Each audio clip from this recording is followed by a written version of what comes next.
तो क्या कोई फिल्म सिर्फ मनोरंजन के लिए होती है या उसके पीछे कोई और मकसद भी हो सकता है?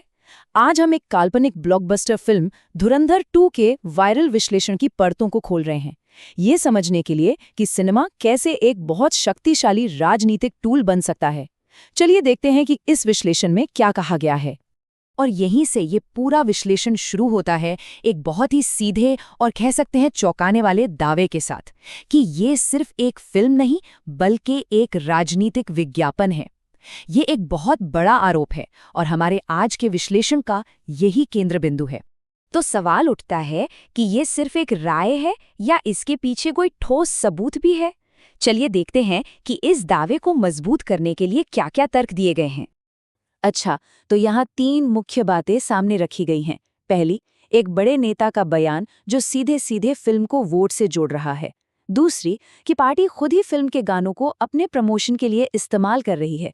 और तीसरी, और ये सबसे दिलचस्प है, एक छोटा सा कानूनी डिस्क्लेमर जिसका इस्तेमाल कहा जा रहा है कि बहुत ही चालाकी से किया गया है।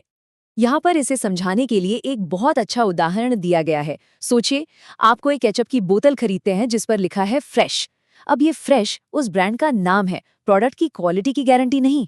ठीक उसी तरह फिल्म के शुरू में लिखा वास्तविक घटनाओं से प्रेरित दर्शकों को ये यकीन दिलाता है कि जो वो देख रहे हैं वो सच के करीब है, जबकि असल में कहानी में काफी कुछ बदला जा सकता है।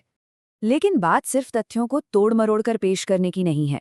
विश्लेषण के मुताबिक ये फिल्म दर्शकों के मनोविज्ञान के साथ खेलने के लिए कुछ बहुत ही खास तकनीकों का भी इस्तेमाल करती है।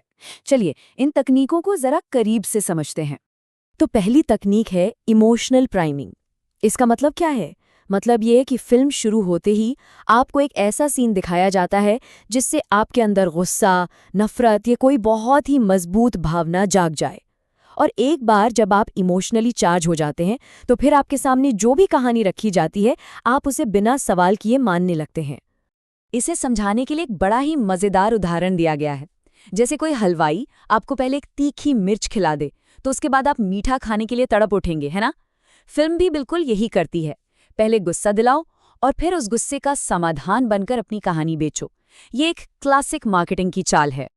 अब आती है एक और दिलचस्प मनोवैज्ञानिक चाल।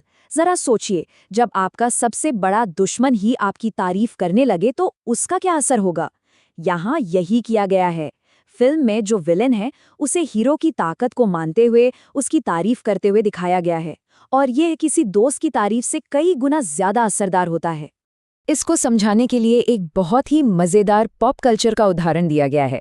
कल्पना कीजिए कि एवेंजर्स फिल्म में थैनोस ये कह रहा है, अरे भाई, जब से मैंने स्पाइडरमैन को देखा है मेरे तो हाथ कांपने लगे हैं। सोचिए, इससे स्पाइडरमैन कितना ज्यादा ताकतवर लगेगा। फिल्म में बिल्कुल यही तकनीक इस्तेमाल की गई है। चलिए अब कहानी और साइकोलॉजी से हटकर सीधे सीधे तथ्यों पर आते हैं। इस विश्लेषण में फिल्म के कुछ बड़े दावों का फैक्ट चेक भी किया गया है और जो नतीजे सामने आए हैं वो वाकई में काफी चौंकाने वाले हैं। पहला दावा ये है कि अमेरिका 2014 में मोदी को प्रधानमंत्री बनने से रोकना चाहता था। फिल्म में यही दिखाया गया है। लेकिन असलियत क्या थी? सबूत बताते हैं कि अमेरिकी राष्ट्रपति ने तो चुनाव वाले दिन ही फोन करके बधाई दी थी और अमेरिकी राजदूत तो चुनाव से 3 महीने पहले ही उनसे मिल चुके थे। मतलब कहानी और हकीकत में जमीन आसमान का फर्क है।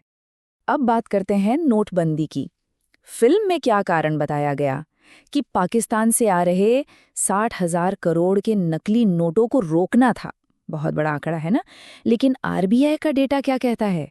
स्रोत के मुताबिक उस साल सिर्फ 43 करोड़ के नकली नोट पकड़े गए थे।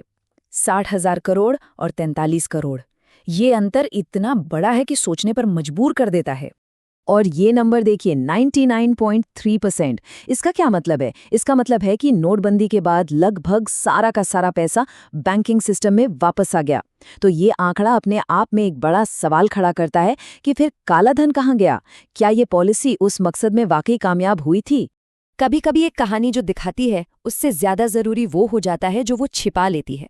और इस विश्लेषण का तर्क यही है कि इस फिल्म ने जानबूझकर कुछ बहुत बड़ी और अहम घटनाओं को कहानी से बाहर ही रखा है। चलिए देखते हैं कि क्या छिपाया गया। यहाँ पर कुछ घटनाओं का जिक्र है, जैसे कि प्रधानमंत्री की पाकिस्तान यात्रा, जो एक शांति की पहल थी, और उसके सिर्फ 8 दिन बाद पठानकोट एयरबेस पर हमला हो गया। फिर पुलवामा हमला, जिसके बारे में कहा जाता है कि उसके लिए 11 बार इंटेलिजेंस वार्निंग दी गई थी। ये वो घटनाएं हैं जो फिल्म के सब कुछ कंट्रोल में है वाले नैरेटिव पर सवाल उठा सकती थीं, तो शायद इसीलिए इन्हें कहानी में जगह ही नहीं दी गई। और अब हम आते हैं इस विश्लेषण के सबसे गंभीर आरोप पर, ये कि फिल्म सिर्फ कुछ बातें छिपा नहीं रही, बल्कि वो हमारी उन यादों को बदलने की कोशिश कर रही है जिन्हें हमने खुद जिया है, खुद महसूस किया है। उदाहरण के लिए एक असल घटना का चित्रण देखिए। फिल्म उसे एक क्लीन इंटेलिजेंस ऑपरेशन की तरह पेश करती है, लेकिन हमें याद दिलाया जाता है कि हकीकत में इसे कानून और व्यवस्था की एक बहुत बड़ी नाकामी माना गया था। और तो और कहानी में जिस विलेन को ये सब 2023 में लाइव टीवी पर देखते हुए दिखाया गया है, असल जिंदगी में उस शख्स की मौत तो 2011 में ही हो चुकी थी। ये तो सीधे सीधे इतिहास को दोबारा लिखने जैसा है।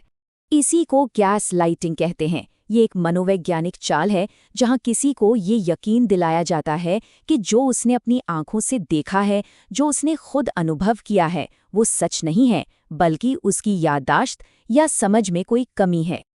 और यहीं पर ये विश्लेषण इस शब्द को सीधे दर्शकों के अनुभव से जोड़ता है। आरोप ये है कि फिल्म लोगों से कह रही है, एटीएम की वो लंबी लाइनें, हमलों के बाद का वो डर और सदमा, वो सब भूल जाओ। वो असली कहानी नहीं थी। असली कहानी तो वो है जो हम अब आपको दिखा रहे हैं। ये एक बहुत बहुत ही गंभीर बात है।